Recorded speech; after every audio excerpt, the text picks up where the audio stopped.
শিরকের দুর্গন্ধে মানুষকে ঢুকিয়ে দিয়েছে, তার সঙ্গে উদারতা।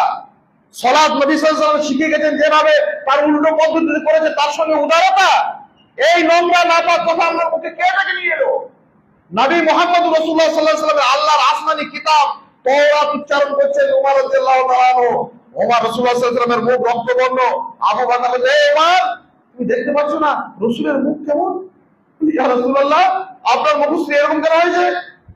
বলে, শোনো ওমর, তুমি কিসের তাওরাত পড়ে শোনাচ্ছ আমাকে?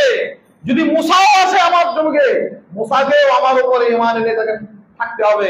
এই কোরআনের এবং এই মুহাম্মদ রাসূলুল্লাহর ইত্তেবা করতে হবে। সেই যুগের নবী, প্রতিষ্ঠিত নবী, মহান নবী মুসা আলাইহিস সালাতু ওয়াস সালাম, তিনি যদি এই যুগে আসেন, মুহাম্মদ রাসূলুল্লাহ সাল্লাল্লাহু আলাইহি ওয়াসাল্লামের ইত্তেবা করতে হবে। সেই ইত্তেবা, মা আতাকুম রাসূল ফাখুযু ওয়া মা নাহাকুম আনহু ফান্তাহু। সংস্কৃতির নাম করে, পোশাক আশাকের নাম করে, নানা রকমের বিদআতি আচরণের নাম করে একটা জায়গাতে গেলাম, রমজানের ইফতার হবে, ইফতারের টাইম হয়ে গেছে, একদম সঠিক টাইম, সারা পৃথিবীতে সেই টাইম স্বীকৃত। মক্কা, মদিনা, হিজাজ মাটিতে একবার ইউনিভার্সাল একটা ব্যাপার, সেটা বসে আছে সব। আরে ইফতার কেন করবো? বলে, আরে একটা সমাজে রয়েছেন, আমরা আমাদের প্রায় 5-7 মিনিট পরে ইফতার হবে, 5-7 মিনিট পরেই করবো না কেন? আমি 5-7 মিনিট পরে করবো। আপনি আমার সঙ্গে করুন। আপনার উদারতা শুধু আমাকেই করতে হবে না। আপনি 5-7 মিনিট, আমার তো ব্যাপারটা আগে হচ্ছে, তো আমার সঙ্গে আপনি করুন। হ্যাঁ, না, এটা সম্ভব হবে না। বলে, আচ্ছা, তাহলে আপনার সঙ্গে আমাকে সম্ভব হতে হবে নাকি? আপনার ভ্রষ্টতার সঙ্গে আমি এবার উদারতা কাকে বলে ভালো করে শিখে নেন। আমাদের দেশের একজন বড় মানুষ বলেছিলেন, একটা ঘরে জানলা থাকে, দরজা থাকে, জানলা তো দরজা তৈরি করি, মানুষ ঢুকবে। জানলা তৈরি করি, আমার দক্ষিণা হাওয়া ঢুকবে, আমার পূবের আলো ঢুকে আমার ঘরটাকে ঝলমলে করে তুলবে।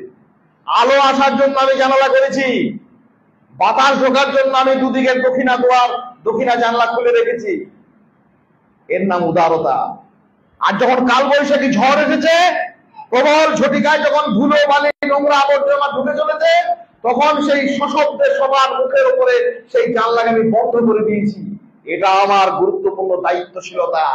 কেউ যদি বলে যে বেদাতীদের সঙ্গে আপনারা একমত হচ্ছেন না, এটার নাম উদারতা নয়। না, ওটার নাম উদারতা নয়, ওটার নাম হচ্ছে আত্মবিনাশ। শিরকের সঙ্গে, ভ্রষ্টতার সঙ্গে, গায়ের ইসলামী কালচারের সঙ্গে, নবীর জন্মের নামে বাপের জন্ম, ছেলের জন্মদিন, ওই অমুক দিবস, ওই তমুক দিবস, হাজার রকমের গ্লানি পরিস্থিতি, উদারতা নয়, ওটা হচ্ছে আত্মবিনাশী। নবী মুহাম্মদ রাসূলুল্লাহ সাল্লাল্লাহু আলাইহি ওয়াসাল্লাম শিখিয়ে গেছেন, মান তাশাব্বাহা বিকওমিন ফাহুয়া মিনহুম। কোন জাতিকে যখন অন্ধভাবে অনুসরণ করে, তাদের মধ্যে পরিগণিত হয়। আমরা তোমার বাড়িতে আগুন লাগলে ছুটে যাব, তুমি অসুস্থ হলে তুমি যে হও, যে প্রান্তের মানুষ হও, যে মানাজের হও, যে ধর্মের হও, তোমাকে সহযোগিতা করবো। অসুস্থ মানুষ রাস্তাতে পড়ে আছে, একটা কুকুর পড়ে থাকলে তাকে আমরা সহযোগিতা করার চেষ্টা করবো। একটা কুকুর